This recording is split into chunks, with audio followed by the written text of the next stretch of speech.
আসসালামু আলাইকুম everyone, welcome back to my page. আজকে আপনাদের সাথে শেয়ার করব নাইমের বউ ভাতের আয়োজন। আসলে আমরা বিয়েতে যেতে পারিনি, আমার শাশুড়ি অসুস্থ থাকায়, তাই ভোররাতে পৌঁছে গিয়েছিলাম বউ ভাতের আয়োজনে উপস্থিত থাকার জন্য।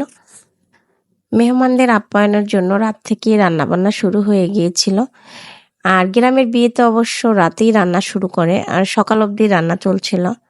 এদিকে বাসার মেয়েরা বউকে সাজাচ্ছিল। এটা হচ্ছে বউয়ের সেকেন্ড শাড়ি আর সাথে হচ্ছে ওড়না। যেহেতু বউয়ের সাজগোজ ভিতরে চলছিল, তাই আমরা হচ্ছে উঠানে গিয়ে কিছু ছবি তুলে নিচ্ছিলাম। এদিকে আমাদের বউ রেডি, ফাইনালি সাজ কমপ্লিট। আর বউকে কিন্তু আসলেই অনেক সুন্দর লাগছিল। নীল শাড়িতে কিন্তু তাকে নীলপরীর মতোই লাগছিল। এই যুগে কিন্তু অ্যারেঞ্জ ম্যারেজ গুলো দেখা যায় না এখন আর, পছন্দ করে বিয়ের সংখ্যাই বেশি।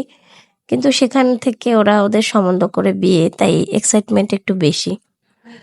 যাই হোক, মেহমানদের জন্য রান্না হয়েছিল রোস্ট, পোলাও, গরুর মাংস, খাসির মাংস, মাছ, সবজি, সালাদ, ফিরনি, এই তো এগুলোই।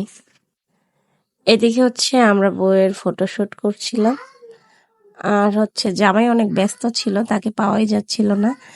যাই হোক, এরা হচ্ছে আমাদের ফ্রেন্ডস গ্রুপ, ওরা হচ্ছে বউয়ের সাথে ছবি তুলে নিচ্ছিল। এদিকে হচ্ছে আমাদের বউয়ের বাপের বাড়ির সকল মেহমানরাই চলে এসেছিল, আর তাদেরকে এগিয়ে নেওয়ার জন্য আমরা ঘেটে উপস্থিত ছিলাম।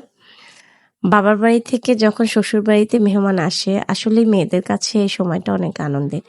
আমাদের বউ গল্প জুড়ে দিয়েছে তাদের বোনদের সাথে।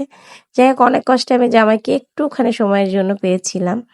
এদিকে আমার মেয়ে তার বাবার কোলেই ছিল, মাকে পাচ্ছিল না। আর এই কিউটি পাইয়ের কথা কি বলবো, সে তো জমিয়ে দিয়েছিল বিয়েটা, তাকে বেশি ভালো লাগছিল। মেহমানরা খাওয়া দাওয়ার জন্য বসে গিয়েছিল।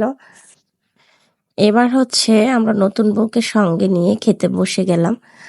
আমার কাছে হচ্ছে গ্রামের বিয়ের খাবারগুলো অনেক বেশি ভালো লাগে, বিশেষ করে গ্রামের বাবুর্চিদের রান্নাগুলোও মজার হয়। শহরে হচ্ছে বিরিয়ানি, কাবাব, সাথে মাংস, এগুলো খেতে আমার কাছে খুব বেশি ভালো লাগে না বিয়ের উপলক্ষে। কিন্তু এখানকার রান্না বান্না খুবই ভালো ছিল। আমাদের কাছে তো খুবই ভালো লেগেছে, একটু ইউনিক রান্না ছিল, বিশেষ করে মাছ আর গরুর মাংসটা। এই তো সবাই মিলে মজা করে খাচ্ছিলাম। আজ এ পর্যন্ত।